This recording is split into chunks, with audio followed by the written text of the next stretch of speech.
ভূতের calling bell, আয়নায় মুখ নেই। বর্তমান শ্যামবাড়ির ভিতরে ঠিক রাত 12:25 ঘটনা। ঘরটা নিস্তব্ধ, কোনো জানলা নেই, বাতাস নেই, ক্যামেরা চলছিল না। মোবাইলের ব্যাটারি 80% থাকলেও হঠাৎ 0% হয়ে বন্ধ হয়ে গেছে। অরিজিৎ বুঝে গেছে এখানে সময় যেমন চলছে না, তেমনি তার কিছু যুক্তির জগতের কোনো নিয়ম খাটছে না। ঘরের মাঝখানে রাখা সেই পুরনো পিতলের বেল, যেটা থেকে অদ্ভুত এক কাঁচ ভাঙা শব্দ আসছে। সে এগিয়ে গিয়ে দেয়ালে থাকা পুরনো আয়নাটায় নিজেকে দেখতে চায়। আয়নার ভেতরে, কিন্তু আয়নাটায় তার মুখ নেই। ঠিক শুনলে, মুখ নেই। চুল, জামা, চোখ সব কিছু দেখা যাচ্ছে, কিন্তু মুখটা যেন কেউ মুছে দিয়েছে। সে ভয় পেয়ে এক পা পিছিয়ে যায়। তখনই, তুই আমাদের জায়গায় ঢুকে পড়েছিস, তুই আর একসাথে কয়েকটা ফিসফিসানি কানে বাজতে থাকে। কয়েকটা ফিসফিসানি তাপমাত্রা হঠাৎ শীতল হয়ে যায়। ঘরের তাপমাত্রা আয়নার হঠাৎ যেন ছায়া শীতল হয়ে যায়। অরিজিতের জায়গায় দাঁড়িয়ে, আয়নার ভিতর একটা ছায়া অরিজিতের জায়গায় দাঁড়িয়ে, কেবল তার মতো, কিন্তু মুখে কেবল বটতলা লেনের এক দোকানদার রামপদ কাকা, বটতলা লেনের এক দোকানদার শ্যামবাড়ির সামনে রাস্তায় পড়ে আছে একটা মোবাইল ফোন। শ্যামবাড়ির সামনে ফোনটা চালু হচ্ছে না, আছে একটা মোবাইল ফোনে একটা লাইন ফ্রিজ হয়ে আছে। চালু হচ্ছে না, তোমার কিন্তু স্ক্রিনে একটা লাইন পড়ে আছে। তুমি কিভাবে ফিরে আসবে? তার আয়নায় পড়ে অন্য প্রান্তে এক কিভাবে ফিরে আসবে? ঐন্দ্রিলা ঘোষ। অরিজিতের প্রান্তে এক ঐন্দ্রিলা একজন মনস্তাত্ত্বিক এবং প্যারানর্মাল অরিজিতের বোন। যখন সে জানতে পারে ভাই নিখোঁজ, সে জানে এটা সাধারণ নিখোঁজ ঘটনা নয়।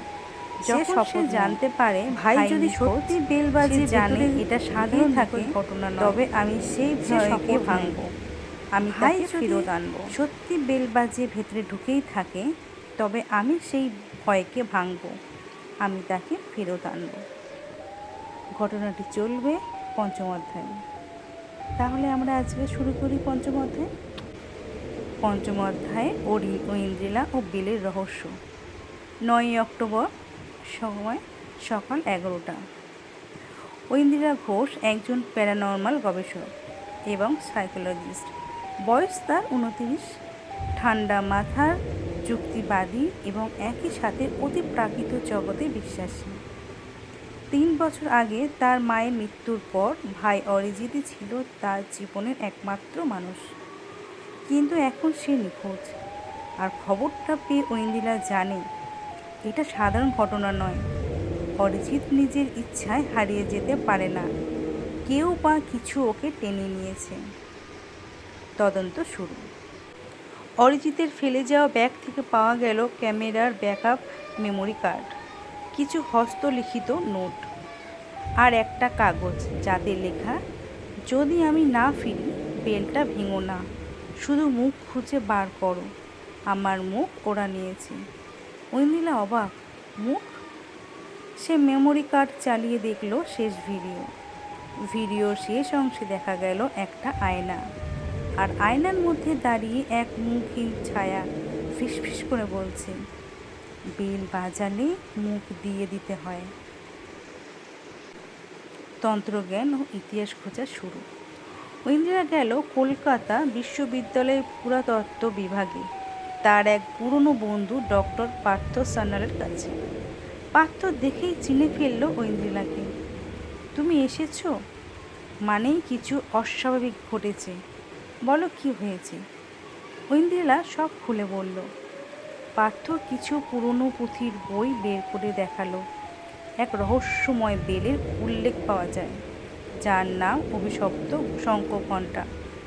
এই বেল বাজালে কাছাকাছি আত্মারা ধরা পড়ে যন্ত্রের ভিতর, কিন্তু বদলে মানুষের শরীর থেকে কিছু নেওয়া হয়, মুখ, চোখ, চেতনা অথবা প্রাণ। আর এই বেলের এক রক্ষক আত্মা থাকে, যাকে বলে মুখচ্ছিন্ন।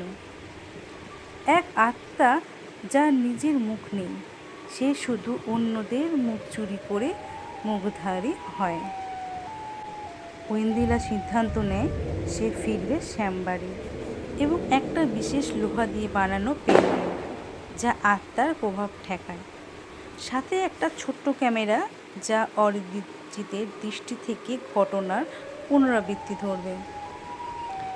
রাত 11:58 রোহিঞ্জিলা যখন শ্যামবাড়ির সামনে দাঁড়ায়, তখন হঠাৎ একটা নতুন বেল গজিয়ে ওঠে দেওয়ালে। সে আগেই বলেছিল, আমি বেল বাজাবো না, আমি ভেতরে মুখটা ফেরত আনবো। ঠিক তখনই বাতাসে এক ফিসফিসানি, তুই এক মুখ নিয়ে এলি, কিন্তু ফিরবি কটা মুখ নিয়ে। অধ্যায়টি চলবে, আমার সঙ্গে থেকো, খুব তাড়াতাড়ি আমি নতুন অধ্যায় নিয়ে আসছি। ভালো লাগলে তোমরা আমার চ্যানেলটি সাবস্ক্রাইব করে রেখো।